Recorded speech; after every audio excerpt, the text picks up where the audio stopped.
Hi. Um, want to talk today a little bit about grammar. Um, this video is really aimed at slightly higher level learners.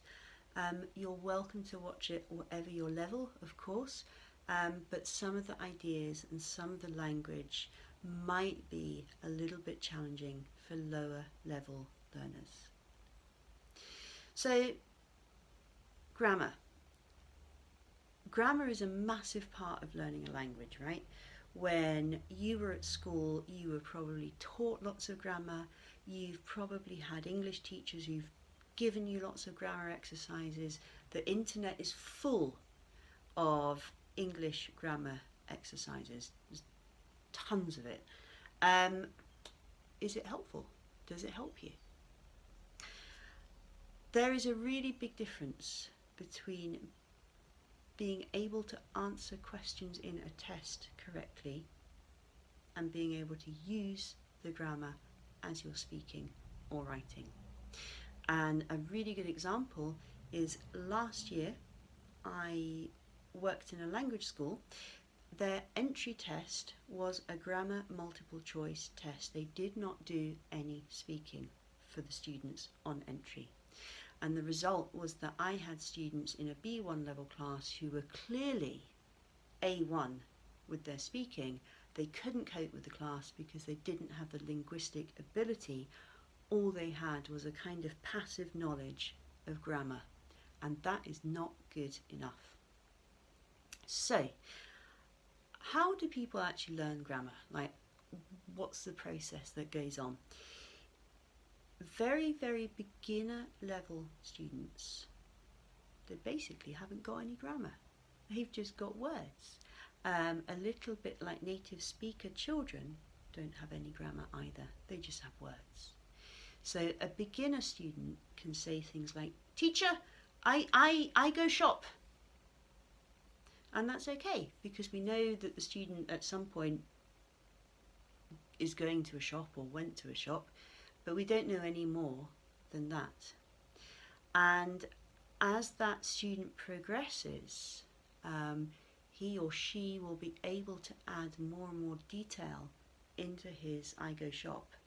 So he or she will be able to say, I went to the shop, I'm going to the shop, I want to go to the shop, all these things. So grammar really gives you this ability to be more and more and more precise in what you want to say. Now, course books, so the kind of course books that you get in language schools, like to present grammar in a nice list like this. So we're going to go from the easy grammar to the difficult grammar, and yeah, that's what we're going to do. But you don't learn grammar like that. Grammar is not learnt in a nice long list. It's nice to have a list because you can check things off after you've studied them, and that's great for giving you that feeling of progress. But you'll know inside your mind that there are bits of grammar that you have apparently learnt years ago that you're not really very happy with. So the process of learning grammar is long and complex, and it doesn't happen in a line. As a teacher, I tend now not to teach much grammar. I teach some grammar.